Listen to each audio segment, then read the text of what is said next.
All right, we're gonna get started. Ronnie, good to see you in the house. Jake, good to see you in the house. Hey there. I'm going to move myself a little over this way. And oh, I need to check one more thing. Justin, are you able to see if anybody chats on the camera? So they can speak up. Okay. Yeah. Let me make sure we know it's turned up. Danielle in the house. Hold on, let me make sure. Danielle's in the house. Yeah. Okay, right on. Cool. See, it's I'm okay. in my other house. I'm in your house in spirit. Right on. It's not working out. By the end of October, to give everybody an update on that, we're going to end up talking about that as well. You'll hear a little bit of construction taking place right now. We told them to keep it as quiet as possible between 10 to 11 today, but we're going to talk more about that later on. Today, I've been gone for a month, and it's good to be back. And so I'm taking over today's portion for AJ and for Haley, and Justin will chime in, maybe Jake a little bit here and there. What's up, Denny?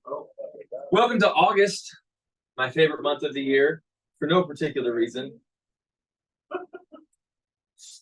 We want to start off by celebrating timber cruisers, agents who closed over $1 million in production this month. Always want to watch the tree fall before I head on to the next one. Y'all know what a timber? Do you know what a cruiser is? Somebody who Guys that cut it down. the guys who cut it down, who felled the trees. This guy closed $1 million. Very proud of him. Wow. But even after that, look at this. Yeah, who's that bearded dude? I don't know. Andre Bohal closed 1.3 in August. Right.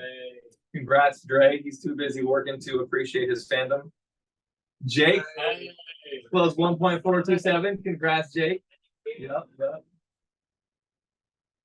Danielle, congrats on closing 1.56.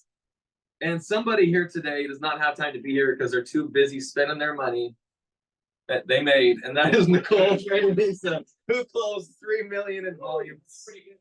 That's a pretty good month. That's a good year for some folks.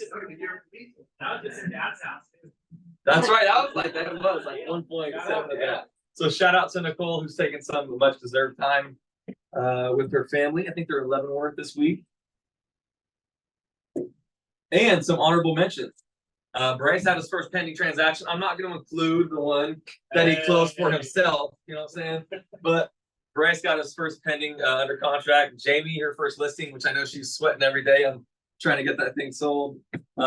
Carly, her first listing closed with the team. And then Bryce Evans also got his first transaction closed. So Team Bryce, where you at? All right, market update. Dollars and cents with Josh. Market update. Unemployment rates hit a 3-year high of 4.3. Have y'all seen those memes of like the whole market just like crumbling and agents are like, time to buy a house? That's a little bit about what's taking place. I wanted to take a minute. Some of you might already have a pretty good understanding of how that works, but why we see this bittersweet paradigm of like, it feels like the market's getting hurt a little bit and agents are like simultaneously like pressing into more marketing and celebrating.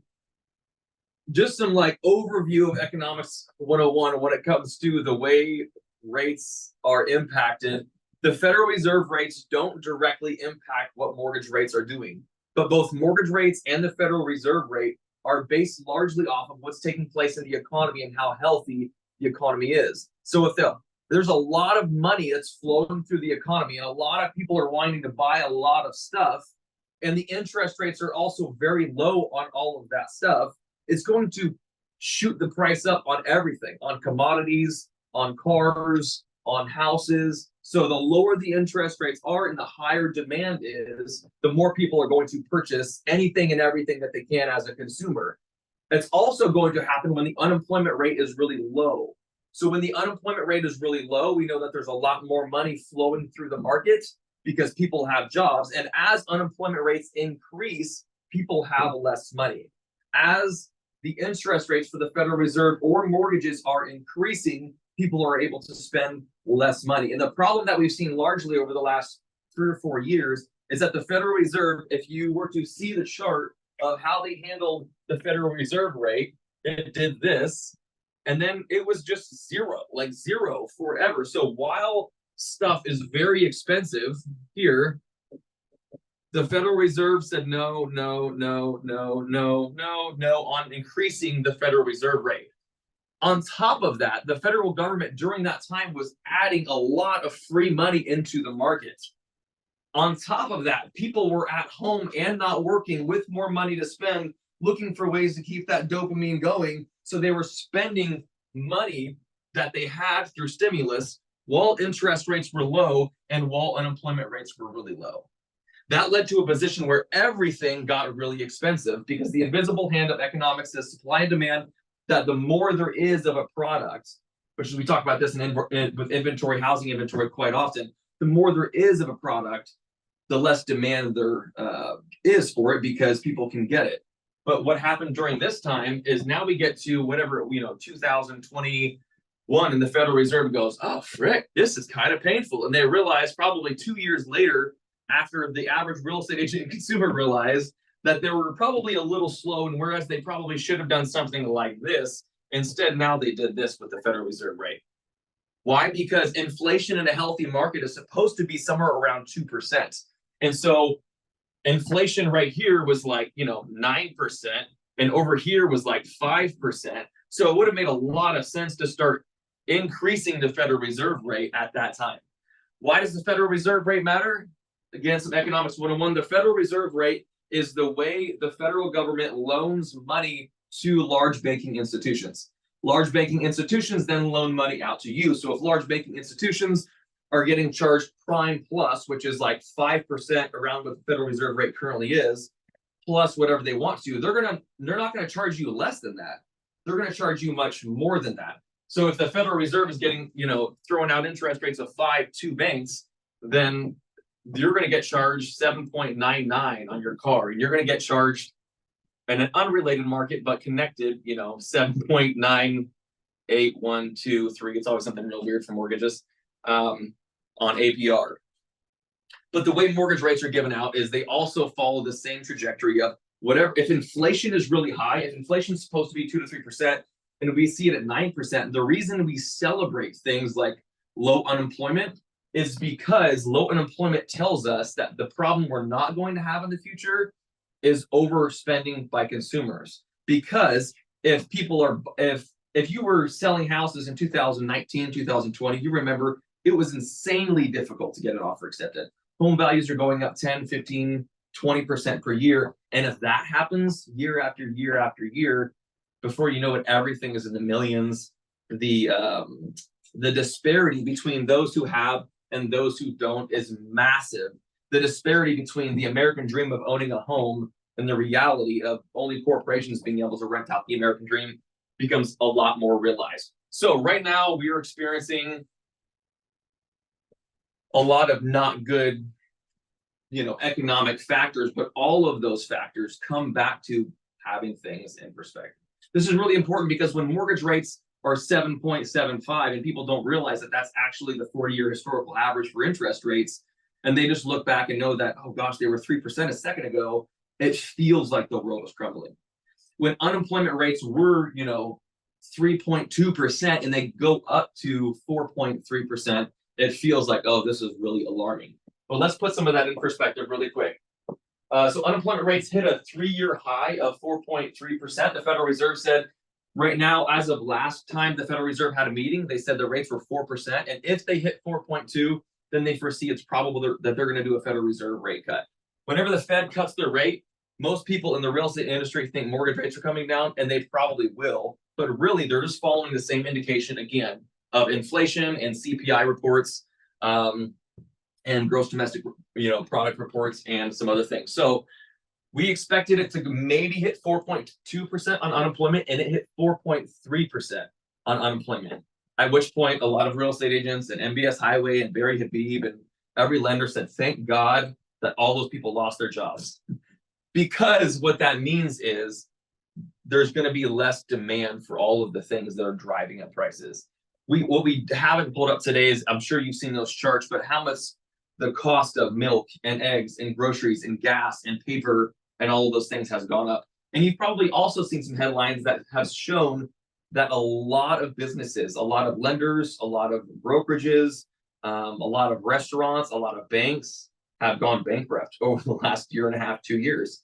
And a lot of these people were running off of pretty narrow margins or unscalable or unreasonable systems to begin with. But all of that allows the market to become a little more calibrated. I won't get into it much, but this is also a reason why, if you look back in history, 15 to 20 years, why a lot of economists and large people in business were saying that a large bailout in 2007 to 2008 wasn't the best idea, because it didn't give us the capacity to recover like we were supposed to. It provided an overcompensation, which is always what the Federal Reserve does, and which is where we landed last time. Pop quiz: what is considered full employment in the United States? Full employment, let me categorize that. Full employment means that everybody who has a job, everybody who wants a job has a job. 100% employment would be everybody has a job. But as we know, not everybody who doesn't have a job wants a job. So what is considered full employment by most economists and the federal government? Anybody know? 93%. Pretty close. Yeah. It varies, but most people say somewhere between 94 to 96%.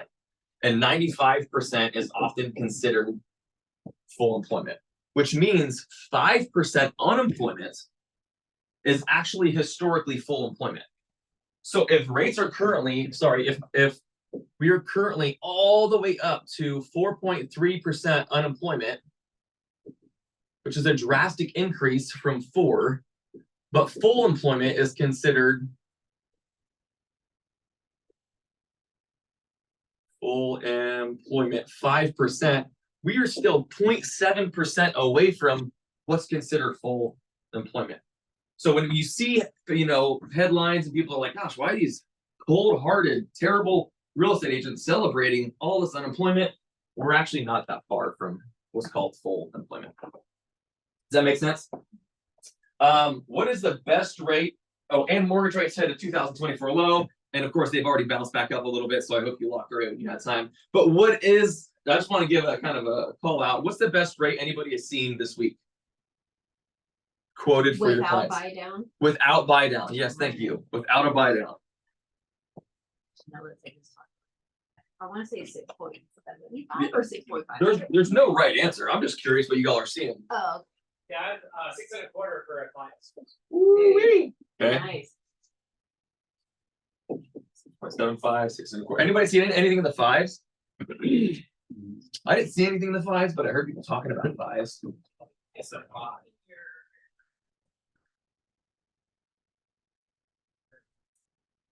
Ooh, 5.8 be pretty good. And then I heard some other people saying 5.99. 6.5 is some damage. Okay. Oh, Okay. nice. I know heard nothing great about them. things. Yeah, they're great. Family. They're family owned. Yeah. Okay. Do they work with Aegis land title? Yeah, probably. Jake says where you tie up your horse outside of the office before you meet with the notary. Awesome. So as you've seen, rates are coming down a little bit. It's been said before that for every 1% interest rates go down, another 4 million buyers have the capacity to purchase a home who didn't before, which is a pretty big deal. That means over the last week, if interest rates went down 0.5%, 2 million more buyers just percolated to the surface. And so if you have been in the past hosting open houses or trying to make phone calls, and it felt like pulling teeth because people were like, yeah, but the rates, yeah, but the rates, yeah, but the rates, I would encourage you to jump back out there with much more momentum right now, because I can guarantee you the responsiveness is going to be different. It always takes the rest of the world a little bit of time, a little bit longer to figure out what we already know. The Federal Reserve is now saying we will almost certainly see a rate cut in September. It's going to be the first time in a long time. For about 2 years at breakneck speed, we've been increasing the Federal Reserve rate. And while the Federal Reserve rate is not mortgage rates, perception is reality. And so as soon as consumers see Federal Reserve rates have been cut, then they're going to follow and call you and say, hey, I heard the market might be a little more approachable. Any questions on what the real estate market's doing? I have more of a Josh, can you look into your crystal ball kind of question? So with rates like presumably to increase at some point later this year, do you see like how fat, like how far do you think it'll drop? And if and when it does, like what do you kind of see the future happening early next year with like price increases? And do you think that'll be substantial to kind of fight back, or do you think it'll kind of peter out? Yeah, great question. We get that question a lot right now. I will tell you my perspective based on what we call an isolated variable, and then based on some predicted variables. An isolated variable would mean that if all other factors remain the same, and we isolate the variable of just the interest rates, and they go from what they were like mid-7s down to 6, nothing else changes, demand will go through the roof, and the trajectory of the 3 to 5% growth that we've experienced in Washington State just this year will likely shoot back up to like 5 to 8% for the next 12 months. However, perception is reality. The goal of the federal government, and this is the part that while I'll talk smack like Ron, whoever his name is from Parks and Rec all the time about the federal government and the ways that they screw things up, something that they're doing right in my perspective is that they're trying to shake down inflation. Inflation is generally bad once you get over 2%. So the goal is that every time the Federal Reserve Chairman steps up and he goes, "This is really bad, guys. This is really bad." And as they've been doing for the last 2.5 years, that eventually enough people will go, "This is bad. I should not buy anything. I shouldn't buy a house. I shouldn't buy a car." And if they're able to convey that reality as much as they'd like to, then even when rates come back down to the 5s, 50% of your database is going to go, "I don't care what you say. I am just scared to death now." And if that happens, then market rates won't go up, or then inflation won't go up 5 to 8%, because it will take people some time to get on board and to feel comfortable with buying a house again. When we talk about real estate, when we talk about consultations, we go through logic and emotion, and we say that logic makes people think and emotion makes people act. And so if we're able to convey people logic and tie it to what's important to them, that's huge. Because when's the last time, like if you could look back in 15 years, 20 years from now, and you could have bought a house any year, what year would you choose right now? When the market crashed. Before I was born. Before you were born? Yeah. When the market crashed, 2008. Anybody else? The best time, the absolute best time to purchase was between 2010 and 2011. My wife and I actually bought our first house right here in 2008, and the market continued to dip, and it was kind of scary. When did you buy, Ronnie? 2010. 2010. Yeah. We bought our second that time. In 2010 too. So What a I great am feeling. laughing. I would be. Barry Habib used to say, "Buy when there's," still does say, "Buy when there's blood in the streets." Warren Buffett says the same thing. Buy when there's blood in the streets. And it's a kind of a vulgar statement, but when optimism is the lowest, that's when it's the best time to buy. And everybody at that time was like, "No, this is the worst time to buy. This is scary as hell."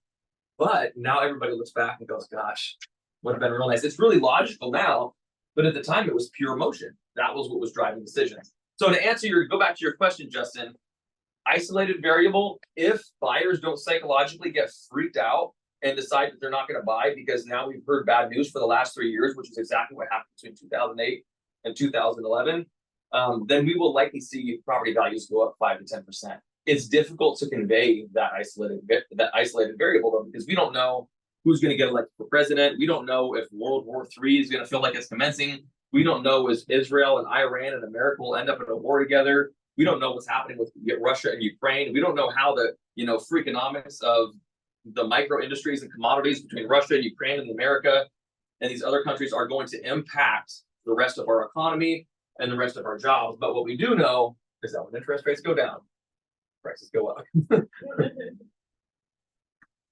I am somewhat optimistic that while we're a very young country and we're only 248 years old or whatever it might be, that like we have a good capacity to maintain the market as things get a little uneasy. So I do think property values will continue to increase.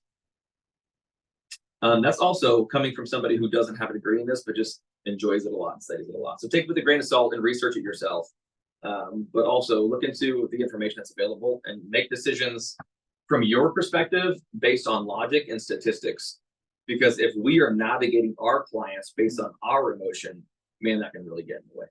They've got plenty of emotions in themselves and plenty of incorrect input from us.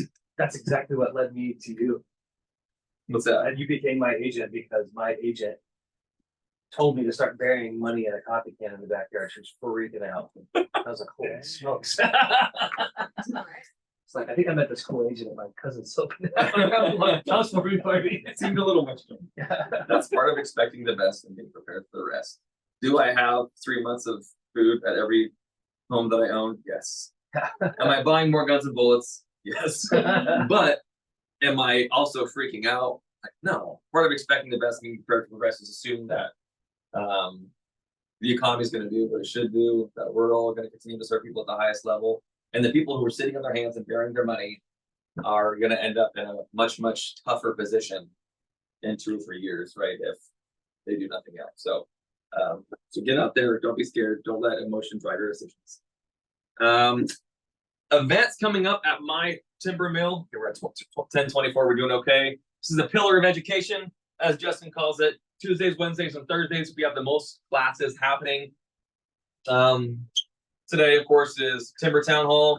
We have a class coming up on the 15th for MLS forms revisions with Haley. Thank you, Haley. That's going to be great.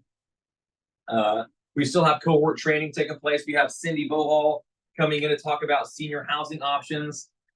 If you have not seen that statistic, there is a massive amount of seniors who are going to be looking for like reducing their home size. And if you can specialize in that market and really understand that market, you'll do really well.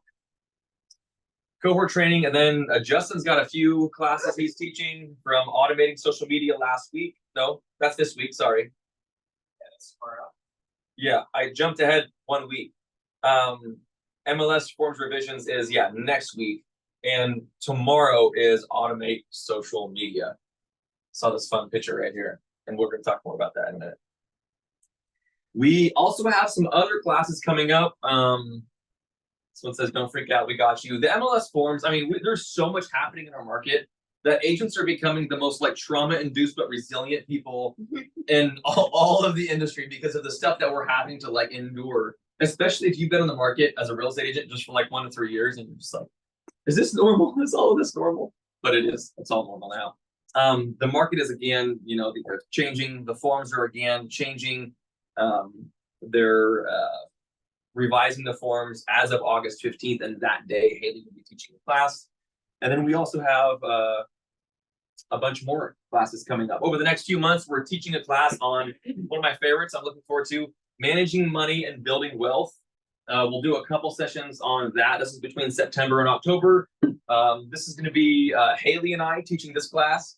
If you all aren't aware, there is a beautiful rocket fuel dynamic between a very driven company owner and a very conservative director of operations, where my goal is always to push forward with wisdom, and Haley's tendency is to always mitigate and to take into consideration what's happening in the future of the market as much as possible. So together, we're going to share both sides of the managing money and building wealth class.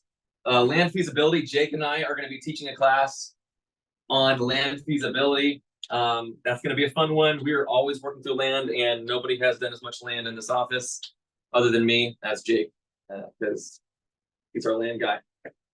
Marketing with market trends. That's a class we're going to be teaching with Justin and myself. As you'll see, I'm teaching a lot of classes with people. So Justin and I, Haley and I, Jake and I, we're going to talk about market trends. I'm going to show you, give you a sneak peek of what's a new system that we have called Area Pro shortly. And that's about how to understand what's happening in the market, and then how to actually turn it into marketing material so that you can convey a message of knowledge and wisdom and education and experience in a industry full of emotions. If you, how many of you are part of like these like MLS, pages or agent mastermind pages that are like 80% of it is just like humor and mockery and emotion, and very little of it anymore in our industry is stability and organization and accountability. So being able to speak clearly with what's happening in the market and then convey that to our clients is huge. Hosting events with a mastermind panel, that's another one that we have coming up. So whereas we teach a lot of classes and trainings, and we host events on your behalf, we would love for all of you to feel equipped to be able to teach your own classes, host your own events, whatever that might look like. So we're going to be inviting in a few people who have also hosted their own events, business planning as we move into November, and then let us know what other trainings you'd like to see. Somebody from Middletown, New Jersey's calling. I guess that's spam. I want to pause and talk about building blocks for just like 2 minutes. I've had, I don't know, thousands of coaching calls over the last 11 years in real estate or 10 years in real estate that I've really been doing full time. And this is what we continue to go back to. The agents who have mastered these things will see massive results in their business. Nailing down what your goals, priorities, and strategies are. Time blocking on a calendar, whether it's paper, whether it's written down, or whether it's electronic. Journaling every day. What am I going to do? What did I not do? What did I say I was going to do? Consistently doing lead generation and consistently doing follow-up. If you are in a point in your business and you're asking yourself, I just don't feel like it's where I wanted it to be.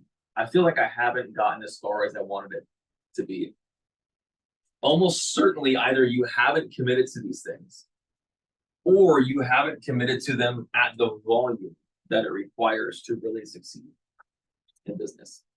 But I do want to take note.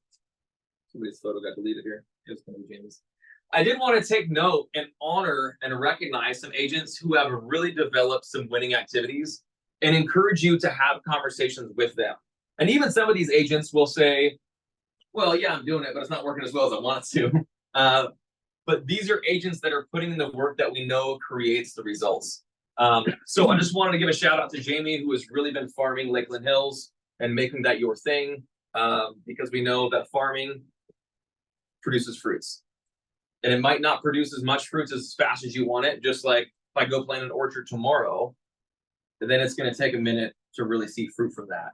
But time on task, on effort, having confidence that's going to produce at a high level. Nobody writes cards in this office like John Roof does every day. It's just dropping them in that mailbox. So congrats on that, John. John's writing cards. He is showing me up on writing cards. I'm supposed to be writing cards. And every time I walk by that mailbox and I see a stack full of John's cards, I'm like, failure, Josh. Write more cards. So write more cards, be like John. Farming community, be like Jamie. And open houses, holy smokes. This one's the highest in the chart here because I'm just honestly the most excited about it. Lauren hosted 30 open houses in 30 days. And here's the thing. That sounds incredible. But you know how many hours you work at a normal job? Like when I did commercial construction every day, I woke up at 4:30 or 5 a.m. and I drove my happy self all the way to Seattle. And then I worked for 10 to 12 hours. And then I drove in traffic back an hour and a half. And so we look at something like that and we go, wow, that's crazy. He worked for 2 hours a day for 30 days. And I want to honor him in that, but also want to recognize, like, it's crazy that we as agents look at that and go, that's crazy. As if I would have showed up every day to Seattle and worked for 2 hours swinging a hammer and came home and be like, I got paid some money. Like, so do that and do more. Like, and then find out if you challenge yourself and do something like that. Like, for example, I had a great coaching call with Lauren this morning. You're committing to still doing 4 open houses. At least. At least every single week. So commit to something and find consistency. And agents are infamous for they'll do something for like a minute. I didn't work. And then they'll go do something else for a minute. My entire life as a child, my dad did that. Like everything, one career, one idea over and over. Hey, this is going to make us a whole lot of money. And then we would do it for a minute. And I knew if he continued to do that thing, it would make him money. But as soon as he would get bored of it, I didn't work. Go do something else. So be consistent. Pick something and be consistent at it. Cold calling, everybody already knows. Dre is the king of cold calling. Just yesterday, I was listening to him and Bryson there, just like calling folks one after another. So I know Bryce has been crushing that as well. And then video content. Ashley's crushing her YouTube channel. If you haven't watched her video about Seattleites and Western Washington and the feeling of the freeze. It was such good content.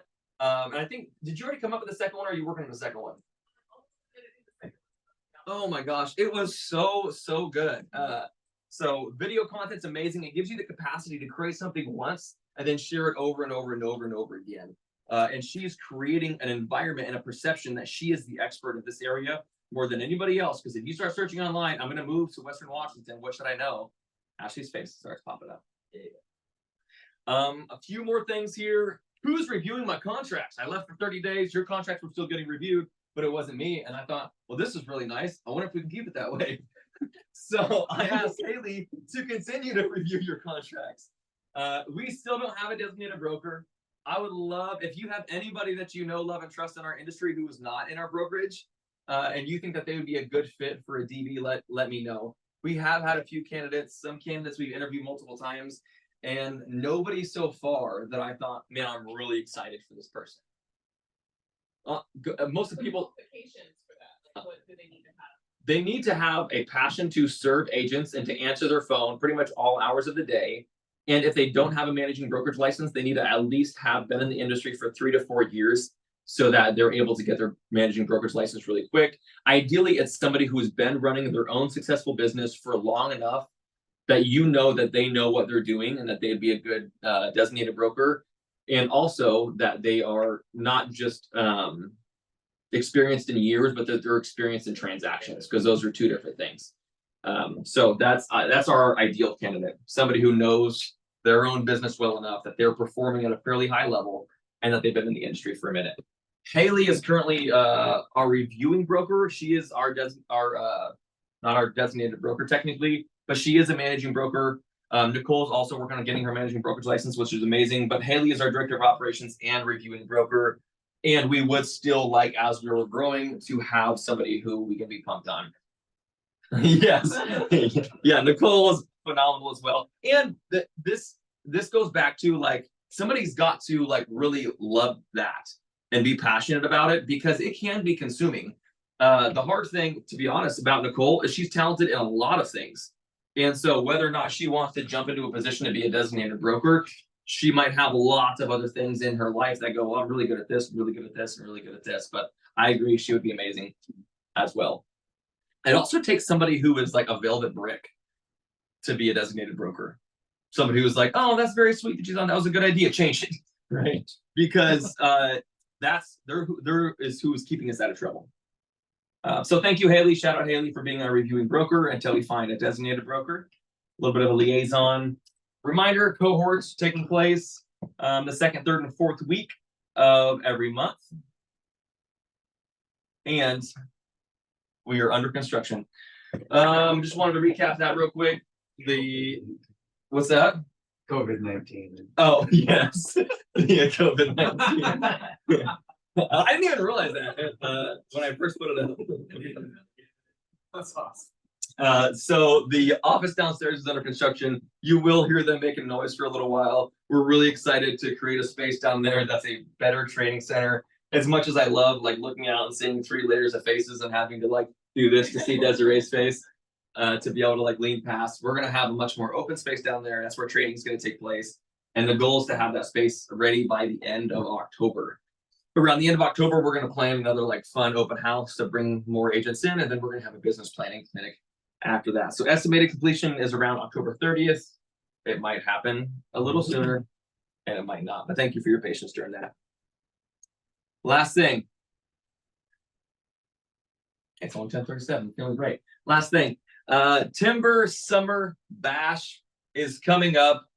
It said that we had almost 200 RSVPs. We officially have over 200 people coming. In case you missed it, the event is not today. Or no, not, it was not yesterday. That was the date to RSVP. I think I heard that there was even some clients who were reaching out who were like, I'll see you at the event. I think Jake had one of the client who was trying to show up at Maple Lawn last night. So it will be at Maple Lawn Elementary. How many of you have people that you know are coming? Sick. It's gonna be a blast. Updated RSVP list that will. Yes. I think you're gonna get that today. So love to see when you all are succeeding in something and doing it well, sharing that information with other people to help lift them up as part of our culture, community, and collaboration. Thank you for coming to Timber Town Hall, and great to be back.